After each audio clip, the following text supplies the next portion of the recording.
So మనం foundation ప్రోగ్రామ్లో modulus videos వస్తున్నప్పుడు చాలా చేసాం. చేసి చాలా మంది బోర్ కొట్టేసి ఉండొచ్చు, ఇంకా అయిపోవట్లేదని.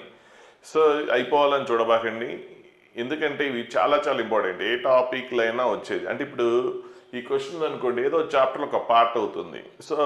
ఆ చాప్టర్లో ఇది అవసరమైనప్పుడు ఇది ఒకటి మాత్రమే సపరేట్గా అంటే డిస్కస్ చేస్తే, అంటే దీని కాన్సెప్ట్ ఏదో బ్రీఫ్గా స్టార్టింగ్లో చెప్పేసి ఈ ఒక్క ప్రాబ్లమే డిస్కస్ చేయడం వల్ల మీకు పెద్దగా హెల్ప్ అవ్వదు. అందుకే చాలామంది స్టూడెంట్స్ ఈ మాడ్యులస్ క్వశ్చన్స్ వేరే చాప్టర్లో ఇంటర్లింక్ ఉన్నప్పుడు వదిలేయడానికి రీజన్ ఏంటంటే అదే రీజన్.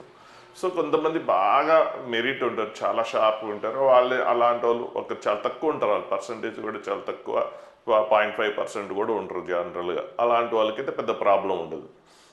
ఇప్పుడు మీరు అక్కడ ఇప్పుడు ఇన్ని చేశారు కదా, ఇన్ని చేసినా కూడా ఇప్పుడు ఈ క్వశ్చన్ చేయగలరా? చేయలేరు. మరి అలాంటిది అవసరమైనప్పుడు ఒక్క ప్రాబ్లమే మనం డిస్కస్ చేయడం వల్ల ఇంకెలా క్లారిటీ వస్తుంది? ఇన్ని చేసినా కూడా ఇంకా స్టిల్ ఇంక కొత్త క్వశ్చన్ డిఫరెంట్గా ఉంది. అంతా ఒకటే సీక్రెట్, జస్ట్ మాడ్యులస్ ఓపెన్ చేయడమే. ఆ కాన్సెప్ట్ చెప్పేస్తారు, అయిపోతుంది అంతే. మిగిలిన ప్రాబ్లమ్స్ అన్నీ ఎక్కడైతే ఏ చాప్టర్లో అయితే ఫేస్ అవుతుందో అప్పుడు ఆ ప్రాబ్లం మాత్రమే డిస్కస్ చేయడం వల్ల అసలు మీకు ఏం క్లారిటీ ఉండదు. ఇప్పుడు కొద్దిగా ఇన్ని ప్రాబ్లమ్స్ చేయడం వల్ల ఎక్స్పీరియన్స్ అవ్వడం వల్ల ఎప్పుడు ఎలా చేయాలనేది మీకు ఒక క్లారిటీ వస్తుంది. కాబట్టి ఇది చాలా చాలా ఇంపార్టెంట్ టాపిక్. మనం ఫౌండేషన్లో కంపల్సరీ ఇంటర్మీడియట్కి వెళ్ళే లోపు నేర్చుకోవాల్సిన టాపిక్స్లో టాప్ 4-5 టాపిక్స్లో ఇది ఒకటి, one of the topic. Compulsory అక్కడ మీకు నేర్చుకోవడం ఒకటి కుదరదు. అక్కడ మీకు ఇంత క్లియర్గా నేర్చుకునే అంత అవకాశం దొరకదు. కాబట్టి ఎక్కువ వీడియోస్ అంత కాదు, మనము సబ్జెక్ట్ అనేది నేర్చుకోవడం అనేది ఇంపార్టెంట్. కంప్లీట్ చేయడం అయిన వల్ల పెద్దగా యూజ్ ఏమి ఉండదు. ఎంత నేర్చుకుంటే అంత బెటర్ మీకు. ఇప్పుడు ఈ క్వశ్చన్ ట్రై చేయండి. ఇన్ని క్వశ్చన్స్ వేసాం కదా, చేయగలరా అంటే చాలామంది చేయలేరు. ఇక్కడ ఇంతకుముందు మనకి ఏదో లీనియర్ అట్లా ఉంటే చేయొచ్చు. ఇప్పుడు ఏముందంటే మాడ్ లోపల క్వాడ్రాటిక్ ఉంది. సరే, ఫస్ట్ అన్నీ ఒక సైడ్ తెచ్చేసుకుంటాను. కాన్స్టెంట్ ఒకటి రైట్ సైడ్ నుంచి రిమైనింగ్ లెఫ్ట్ సైడ్ తెచ్చుకుంటాను. x² + 5x - 6. ఇటు వచ్చేస్తే ప్లస్ x² - 36 = 25. ఇప్పుడు ఈ ప్రాబ్లం చేయాలి. మనకి మెయిన్ సీక్రెట్ ఏంటి? మాడ్యులస్ ఓపెన్ చేయడం. మాడ్యులస్ ఓపెన్ చేయడం అంటే ఇది ఎప్పుడు పాజిటివ్ అవుతుంది, ఎప్పుడు నెగిటివ్ అవుతుంది అన్నది చెక్ చేయడం. మనము దీన్ని ఫ్యాక్టరేషన్ చేస్తే ఒక ఈజీ అయ్యే ఛాన్స్ ఉంది. ఫస్ట్ అయితే ఫ్యాక్టరేషన్ చేయండి. ఒక్కోసారి కొద్దిగా ఈజీ అవుతుంది, ఒక్కోసారి డిఫికల్ట్ అవుతుంది. అంటే క్వశ్చన్ బట్టి తెలుస్తుంది ఎప్పుడు ఈజీ అవుతుంది, ఎప్పుడు డిఫికల్ట్ అవుతుందో చూద్దాం. ఫస్ట్ అయితే ఫ్యాక్టరేషన్ చేసేస్తే ఇదేంటి? x + 6 × x - 1 ప్లస్ ఇదేంటి? a² - b² టైప్లో ఉంది. x - 6 × x + 6. నేను ఏమన్నాను, ఫ్యాక్టరేషన్ చేస్తే ఒక్కోసారి ఈజీ అయ్యే ఛాన్స్ ఉంది, ఒక్కోసారి ఈజీ కాకపోవచ్చు. ఇప్పుడు ఈ క్వశ్చన్ ఈజీ అవుతుంది, చేసిన తెలుస్తుంది ఎప్పుడు ఈజీ అవుతుందండి. ఎప్పుడు ఈజీ అవుతుందంటే ఏదైనా టర్మ్ కామన్ ఉందనుకోండి ఈజీ అవుతుంది. కామన్ కాకపోయినా కూడా చేయొచ్చు, కాకపోతే కొద్దిగా ఇంకా డిఫికల్ట్ అవుతుంది. ఫస్ట్ మనం ఇప్పుడు కామన్ ఉన్న టర్మ్స్ వద్దాం. x + 6 కామన్ ఉంది కాబట్టి ఆ x + 6 mod of x + 6 common తీసేసుకుంటే ఇంక మిగిలేదు ఏంటి? ఇక్కడ mod of x - 1. అంటే mod అనేది దీనికి వస్తుంది, దీనికి సపరేట్ రాస్తే రెండింటికి వస్తుంది. mod of x + 6 కామన్ తీసేస్తాం. ఇక్కడ మిగిలేదు ఏంటి? mod of x - 1. ఇక్కడ mod of x - 6 = 25. ఇప్పుడు మనం మాడ్యులస్ అంత లీనియర్ అయిపోయింది కాబట్టి ఇంతకుముందు చేసిన ప్రాబ్లమ్స్ లాగా మాడ్యులస్ ఓపెన్ చేయొచ్చు. మాడ్యులస్ ఈజీగా ఓపెన్ చేయాలంటే మనం గ్రాఫ్ తోటి సెకండ్ మెథడ్ ఇంతకుముందు చేసాం కదా, ఆ మెథడ్ ఫాలో అయిపోవచ్చు. ఇంకెంచి మామూలే. ఇంతకుముందు లీనియర్ లాగా ఉంది కదా, ఇప్పుడు లీనియర్ లాగా అయిపోతుంది కాబట్టి ఇప్పుడు ఆ మెథడ్ చేసేయచ్చు. ఏంటి ఇక్కడ? ఫస్ట్ లైన్స్ తీసుకుంటాం, హారిజాంటల్ లైన్స్. ఫస్ట్ ఏం కనిపిస్తుంది? x + 6. తర్వాత ఏంటి? Line x - 1. తర్వాత ఏంటి? x - 6. x - 6. నెక్స్ట్ ఏంటి? వీటిని 0కి ఈక్వేస్తే క్రిటికల్ వాల్యూస్ వస్తే ఇది -6 వస్తుంది, ఇక్కడ 1 వస్తుంది, ఇక్కడ 6 వస్తుంది. ఇప్పుడు ఈ క్రిటికల్ వాల్యూస్ని ఇంక్రీజింగ్ ఆర్డర్లో రాయండి. ఫస్ట్ వచ్చేది ఏంటి? -6 కాబట్టి x = -6. తర్వాత వచ్చే లైన్ ఏంటి? x = 1. తర్వాత ఏంటి? Line x = 6. ఇప్పుడు x+6 అనేది 0కి ఈక్వేట్ చేస్తే x+6 అనేది 0కి ఈక్వేట్ చేస్తే x వాల్యూ ఏమొస్తుంది -6 వస్తుంది. సో -6 ఇక్కడ వస్తుంది. సో ఇక్కడ మార్క్ చేసేసాం. సో ఇప్పుడు ఏంటి x కోఎఫిషియంట్ పాజిటివ్ ఉంది కాబట్టి రైట్ సైడ్ ఏమొస్తుంది పాజిటివ్ వస్తుంది, లెఫ్ట్ సైడ్ ఏమొస్తుంది నెగిటివ్ వస్తుంది. సో పాజిటివ్ పాజిటివ్ పాజిటివ్ ఇక్కడ ఏంటి నెగిటివ్. సో నెక్స్ట్ ఇప్పుడు ఇది ఏంటి x=1. సో x=1 అంటే ఇక్కడ వస్తుంది. సో రైట్ సైడ్ ఏంటంటే so positive x coefficient positive ఉంది కాబట్టి పాజిటివ్. సో లెఫ్ట్ సైడ్ ఏంటి negative minus. So next x=6. So x=6 అంటే ఇక్కడ వస్తుంది. సో x కోఎఫిషియంట్ ఇక్కడ కూడా పాజిటివ్ ఉంది కాబట్టి right side positive, left side ఏంటి నెగిటివ్. అంటే మీకు ఆ ఫ్యాక్టరేషన్ చేయడం వల్ల లీనియర్ అయిపోతుంది. అప్పుడు మీకు కొద్దిగా ఈజీ అయిపోయింది. సో ఇలా సపరేట్ అయిపోయింది, ఇంటూ లేదు, ప్రొడక్ట్ లేదు. అంటే ప్రొడక్ట్ అంటే ఇట్లా ఉండకూడదు, ఇలా ఉంటే మనకు కొద్దిగా డిఫికల్ట్ అవుతుంది. ఇప్పుడు ఏంటి ప్రతి మోడ్ లోపల ఒకటే ఉంది, ఇక్కడ ఈ మోడ్ లోపల product of the two linear ఉంది, అప్పుడు కొద్దిగా డిఫికల్ట్ అవుతుంది. సో ఇప్పుడు ప్రతి మోడల్లో ఒకే లీనియర్ ఉందనుకోండి, ఏ మోడల్లో తీసుకున్నా కూడా ఒకే లీనియర్ ఉంటే అప్పుడు మనకి ఇట్లా ఈజీ అయిపోతుంది. ఒకవేళ రానప్పుడు అది ఇంకా వేరే వేలో చేయాలి. అంటే అప్పుడు సో ఇది మొత్తం ఎక్కడ పాజిటివ్ అవుతుంది ఎక్కడ నెగిటివ్ అవుతుంది చూసుకోవాలి. అది కొద్దిగా డిఫరెంట్ తర్వాత చూసుకుందాం. ఫస్ట్ అయితే ఇవి చూద్దాం. కామన్ వచ్చేసింది కాబట్టి ఈచ్ మోడల్లో ఒకే లీనియర్ ఈక్వేషన్ ఉంది కాబట్టి సో ప్రాబ్లం లేదు. సో ఇప్పుడు ఒక్కో కేసు తీసుకొని చేస్తాం. సో కేసు 1 ఏంటంటే సో 6 ఏంటి -6కి left side. So x is less than -6, x less than -6. So -6కి లెఫ్ట్ సైడ్ ఆల్ 3 నెగిటివ్స్ కాబట్టి మాడ్ ఓపెన్ చేసినప్పుడు ప్రతి దగ్గర కూడా మైనసే రాస్తాం. సో ఇదేంటి ఫస్ట్ వన్ మైనస్ కాబట్టి -(x+6). నెక్స్ట్ ఇది -(x-1). సో ఇది కూడా నెక్స్ట్ ఇది కూడా నెగిటివే, ఆల్ 3 నెగిటివ్సే కాబట్టి -(x-6) so equal to 25. So ఇక్కడ రెండిట్లో మైనస్ ఉంది కాబట్టి కామ్ తీసేయండి. ఆ మైనస్ కామ్ తీస్తే ఈ మైనస్ ఇంటూ మైనస్ ప్లస్ అయిపోతుంది. అప్పుడు ఏంటి x+6 into so x-1. So minus కామ్ తీసేసాం. సో x-1 ఇక్కడ మైనస్ కామ్ తీస్తే x-6 so equal to 25. So ఇప్పుడు ఏంటి x+6 సో రెండింటిని యాడ్ చేస్తే 2x - 1 - 6 -7 ఈక్వల్ టు 25. సో ఇప్పుడు మల్టిప్లికేషన్ చేసేసేయండి. సో మల్టిప్లికేషన్ చేసేస్తే x into 2x 2x², next -7x plus 6 into 2x 12x,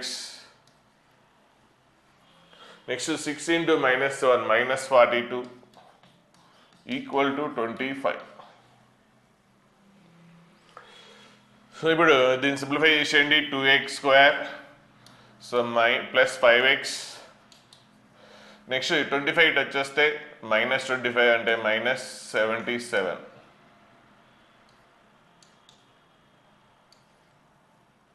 so equal to 0.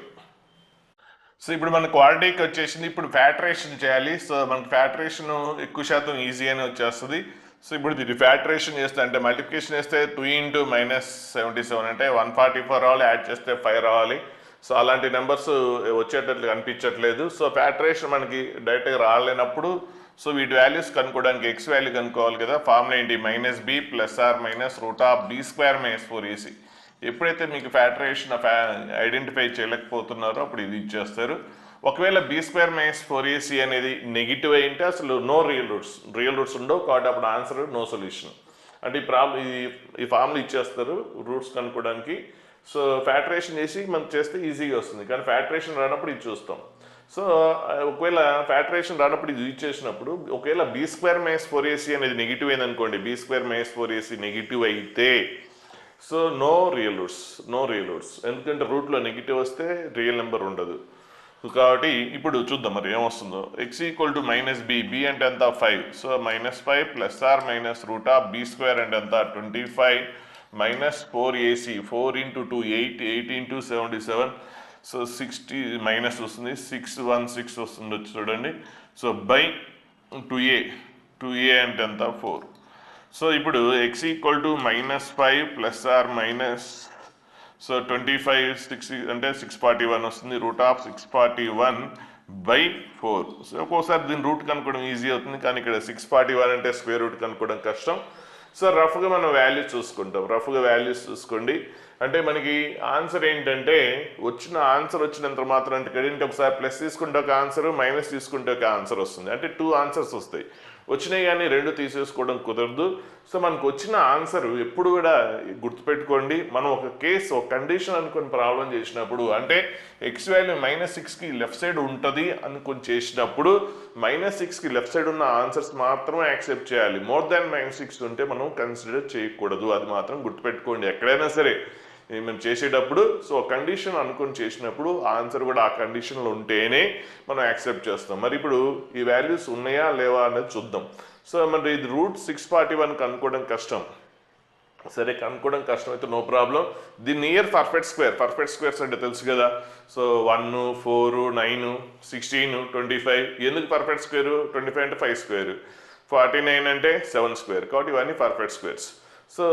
So 625 ఉంది. 625 అంటే ఎంత? సో 25 స్క్వేర్ కదా. కాబట్టి ఇది 625 అంటే √625 అంటే ఎంత? 25. అంతే కదా. 625 అంటే 25 స్క్వేర్. కాబట్టి √65 అంటే 625 అంటే ఎంత? 25. మరి √641 అంటే ఏమవుతుంది? 25 పాయింట్ సంథింగ్ వస్తుంది. సో అంటే రఫ్గా చూస్తాం, దీని వాల్యూ ఏమొస్తుందంటే 25 పాయింట్ సంథింగ్ వస్తుంది. అంటే -5 ప్లస్ 25 పాయింట్ సంథింగ్, ఇష్టం ఏదో ఒకటి వాల్యూ తీసుకోండి, 3, 4 అట్లా తీసుకుందాం, /4. సో ప్లస్ ఆర్ మైనస్ ఉంది. ఒకసారి ప్లస్ తీసుకుంటాం, ఒకసారి మైనస్ తీసుకుంటాం. ఇప్పుడు ఒకసారి ప్లస్ తీసుకుని చూడండి, ఒకసారి మైనస్ తీసుకుని చూడండి. సో -5 ప్లస్ 25/0.4/4 ఒక ఆన్సరు. ఇంకొకటి ఏంటి? -5 - 25.4/4. సో ఇది యాక్సెప్ట్ చేయడం కుదరదు. ఎందుకు కుదరదు? 25 - 5 అంటే ఎంత? 20 పాయింట్ సంథింగ్. 20 పాయింట్ సంథింగ్ /4 అంటే 5 పాయింట్ సంథింగ్ ఎంతో వస్తుంది. అయినా అది పాజిటివ్ వాల్యూ వస్తుంది. సో మనకి ఆన్సర్ కావాల్సింది ఏంటి? -6కి 6కి లెఫ్ట్ సైడ్ మాత్రమే తీసుకోవాలి. -6కి లెఫ్ట్ సైడ్ ఉంటేనే తీసుకోవాలి. సో ఇది వాల్యూ ఏమొస్తుంది మీకు అనుకోండి. సో పాజిటివ్ వాల్యూ వస్తుంది. పాజిటివ్ వాల్యూ కాబట్టి సో 5 పాయింట్ సంథింగ్ వస్తుంది. కాబట్టి అది లేదు. మరి ఇది ఉంటుందా లేదో చూద్దాం. సో ఎంత? -5 - 25 అంటే -30. సో -30/4. సో దాదాపు ఎంత వస్తుంది? -1 పాయింట్ సంథింగ్ వస్తుంది. -1 పాయింట్ సంథింగ్ అంటే -6 కంటే లెస్సే కాబట్టి నెగిటివ్ ఉన్న ఆన్సరు ఓకే, మనకు ఆ కండిషన్లో ఉంది. కాబట్టి ఇందులో మనం తీసుకోవాల్సింది దేర్ఫోర్ x ఈక్వల్ టు ఏంటి? -5 మైనస్ ప్లస్ ఆర్ మైనస్ ఉంది, ప్లస్ తీసుకోవడానికి లేదు ఎందుకంటే ప్లస్ అనేది ఆ కండిషన్లో లేదు, /4. అంటే నెగిటివ్ వచ్చింది కనుక తీసుకుంది. దీని వాల్యూ వస్తుంది దానికంటే లెస్ వస్తుంది, అంటే -7 పాయింట్ సంథింగ్ వస్తుంది. రఫ్గా చూసుకున్నాను, ఎగ్జాక్ట్గా ఏం అవసరం లేదు. నాకు కావాల్సింది -6కి లెఫ్ట్ సైడా రైట్ సైడా? లెఫ్ట్ సైడ్ అయితే కన్సిడర్ చేస్తాం, రైట్ సైడ్ అయితే కన్సిడర్ చేయం, అంతే. సో ఇది కేస్ 1 ఆన్సర్.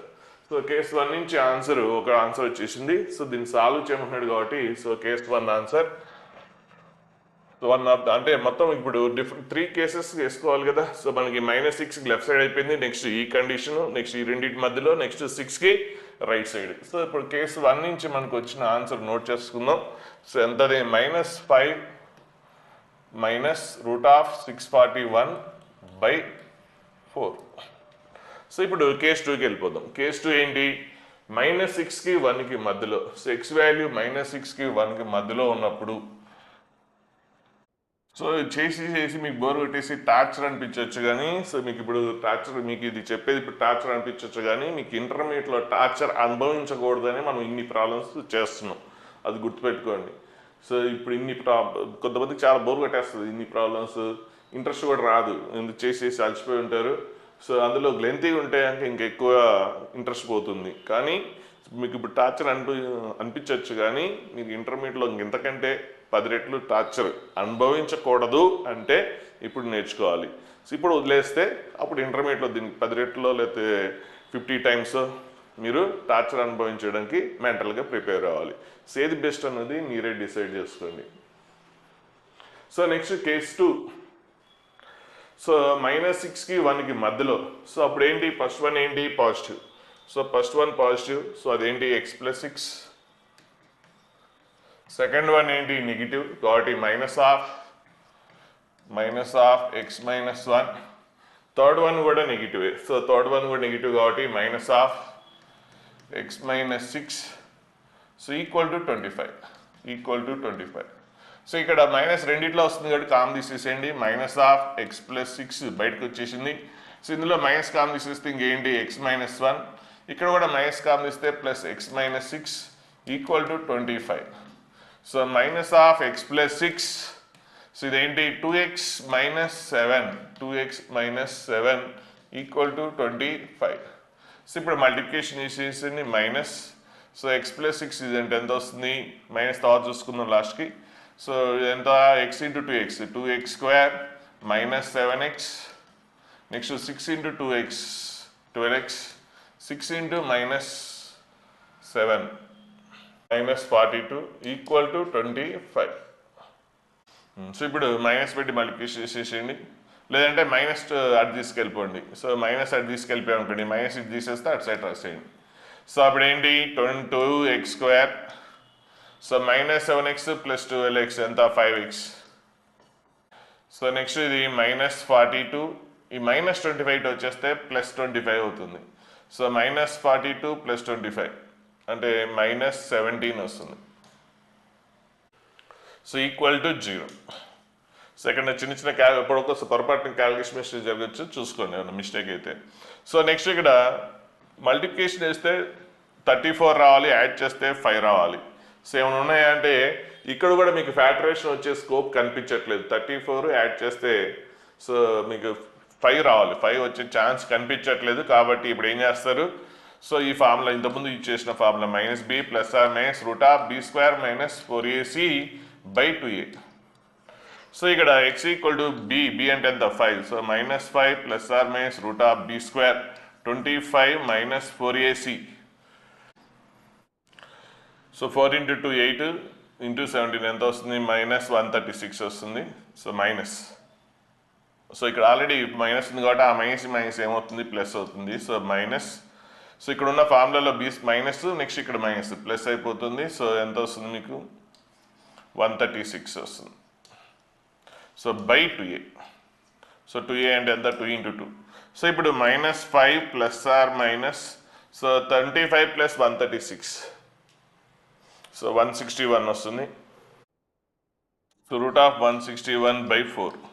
సో ఇప్పుడు కూడా దీని వాల్యూ చూసుకోండి. సో రూట్ 161 తెలియదు కానీ దాని నియరెస్ట్గా పర్ఫెక్ట్ స్క్వేర్స్ అని చూసుకోండి. సో 121 అంటే 11, 13 స్క్వేర్ ఎంత 169, దాదాపుగా ఇది 169 దగ్గరలో ఉంది కాబట్టి ఇది 13కి దగ్గరలో కాబట్టి తక్కువ, 169 కంటే తక్కువ కాబట్టి ఇది కూడా 13 కంటే లెస్ అంటే 12.9 సంథింగ్ లేదా 12.8 ఎంతో అనుకోండి. సో ఇప్పుడు రఫ్గా చూద్దాం. సో మైనస్ 5 ప్లస్ 12.8 అనుకుందాం. So plus or minus 12.8 by 4. ఒకసారి ప్లస్ తీసుకోండి, ఒకసారి మైనస్ తీసుకోండి. సో ప్లస్ తీసుకున్నారనుకోండి మైనస్ 5 ప్లస్ 12.8 అంటే 7.8. 7.8 బై 4 ఆ ఇంటర్వెల్ వస్తుందో లేదో చూసుకోండి. 7.8 బై 4.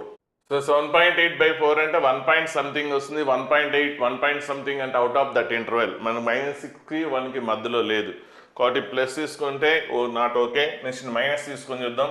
-5 మైనస్ 12.8 అంటే minus 17.8, minus 17.8 by 4, minus 17.8 by 4 అంటే సో మైనస్ 4 పాయింట్ సంథింగ్ వస్తుంది. మైనస్ 4 పాయింట్ సంథింగ్ అంటే ఇంటర్వెల్ ఉంది, -6కి 1కి మధ్యలో ఉంది కాబట్టి ఇది ఓకే అంటే మైనస్ ఓకే అంటే రెండో ఆన్సర్ కేస్ 2 నుంచి వచ్చిన ఆన్సర్ ఏంటి -5 మైనస్ రూట్ ఆఫ్ సో ఎంతది 161 బై 4. సో ఈ ఆన్సర్ కూడా ఓకే. నెక్స్ట్ ఇప్పుడు కేస్ 3కి వెళ్ళిపోదాం. కేస్ 3 ఏంటి 1కి 6కి మధ్యలో, ఎక్స్ వాల్యూ 1కి 6కి మధ్యలో ఉన్నప్పుడు కేస్ 3కి వెళ్ళిపోదాం. ఇది అంతా నా ఎక్స్పీరియన్స్లో స్టూడెంట్స్ ఎక్కడెక్కడ ఇబ్బంది పడుతున్నారో వాటి కోసం స్పెషల్గా డిజైన్ చేసిన ప్రోగ్రామ్. ఎక్కడ వాడి ఫౌండేషన్ ప్రోగ్రాంలో ఈ కాన్సెప్ట్స్ ఉండవు. సో ఇదేంటంటే స్టూడెంట్స్ చాలా పాపం కొంతమంది చాలా కష్టపడిపోతుంటారు కానీ వీటి మీద క్లారిటీ లేక ఎంత కష్టపడ్డా కూడా వాళ్ళు ముందుకు వెళ్ళలేకపోతున్నారు. అలాంటి స్టూడెంట్స్ని ఎంతోమందిని చూసి డిజైన్ చేసిన ప్రోగ్రామ్ ఇది, ఒట్టి ఏదో డిజైన్ చేసిన కాదు. సో మళ్ళీ మీరు ఎక్కడ చూసినా కూడా ఎవరు కూడా ఇన్ని చెప్పరు. ఇన్ని ఉండవు. సో ఇది కమర్షియల్గా కాకుండా స్టూడెంట్స్ కొంతమంది ఏ ప్రాబ్లమ్స్ అయితే ఫేస్ చేస్తున్నారో దానికోసం డిజైన్ చేసిన ప్రోగ్రామ్ కాబట్టి మీకు కొద్దిగా డిఫికల్ట్ అట్లా ఫీల్ అవ్వబాకండి. మీ అవసరం కోసం మీకు తర్వాత ఫ్యూచర్లో చాలా హెల్ప్ అవుతుంది. తర్వాత నెక్స్ట్ ఏంటి, interval 1 to 6. So case 3.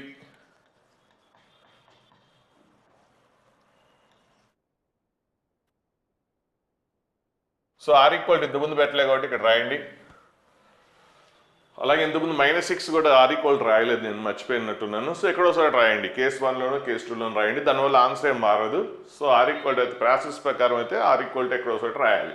So -6 దగ్గర రాయలేదు. సో కేస్ 1లో కానీ కేస్ 2లో కానీ రాయండి, దానివల్ల ఆన్సర్ ఏమి డ్యామేజ్ అవ్వదు. ఎందుకంటే ఆ ఆన్సర్ రాలే, -6 లేదు కాబట్టి ప్రాబ్లం లేదు, మాకు మిస్టేక్ చేసినా కూడా కవర్ అయిపోయింది. యాక్చువల్ కంపల్సరీ ఎక్కడోసారి మాత్రం ఆర్ ఈక్వల్ పెట్టాలి, అది రూల్. సరే, ఇప్పుడు ఆ ఇంటర్వ్యూలో చూస్తే first one positive, second one positive, third one ఏంటి నెగిటివ్. కాబట్టి ఫస్ట్ వన్ పాజిటివ్ అంటే ఏంటి, x+6 into second one. So second one positive కాబట్టి ఏంటి, x-1. సో x-1 తర్వాత ఇది నెగిటివ్ వస్తుంది కాబట్టి -x+6. So -(x-6) equal to 25. So ఇప్పుడు ఇది ఏమొస్తుంది, x+6. సో ఇక్కడ +x -x క్యాన్సిల్ అయిపోయింది. సో ఈజీ అయిపోయింది, ఇప్పుడు లక్గా అది క్యాన్సిల్ అయిపోవడం వల్ల. సో ఇప్పుడు 6 - 1 అంటే 5. So equal to 25. మళ్ళీ 5 క్యాన్సిల్ అయిపోతుంది ఇటు side, so 5. So x+6 equal to 5. So x equal to, so 1 అంటే పోతే x ఈక్వల్ టు -1 వస్తుంది. x ఈక్వల్ టు -1 వస్తుంది. సో -1 అండ్ ఆ ఇంటర్వెల్లో లేదు కాబట్టి సో యాక్సెప్ట్ చేయడానికి లేదు. ఒకవేళ +1 వచ్చి ఉంటే తీసుకునేవాళ్ళం, +1 ఉంది కాబట్టి ఆ ఇంటర్వెల్ ఉంది కాబట్టి తీసుకునేవాళ్ళం. నెక్స్ట్ కేస్ 4కి వెళ్ళిపోతాం.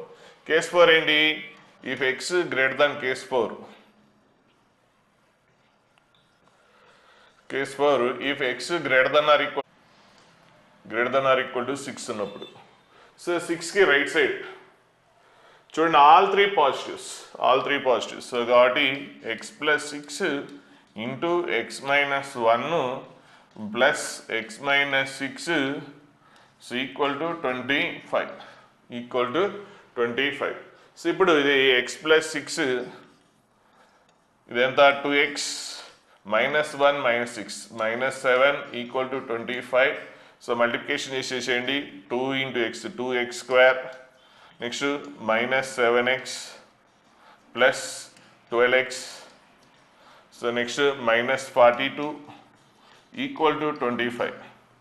సో ఇప్పుడు ఇది ఏమొస్తుంది మీకు, 2x² ప్లస్ 5x -77.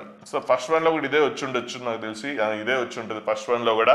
సో అక్కడ వచ్చింది మీకు x వాల్యూస్ ఏమొస్తుంది, x ఈక్వల్ టు, సో ఆ ఫార్ములా ఇచ్చేస్తే -5 ± √(b² - 4ac) అంటే √641 వస్తుంది. చూసుకోండి సేమ్. సో డైరెక్ట్ రాసేస్తున్నాం, ఫస్ట్ వన్ లాగానే వస్తుంది /4. ఇక్కడ ప్లస్ మైనస్లో ఏది తీసుకుందాం చూసుకుందాం.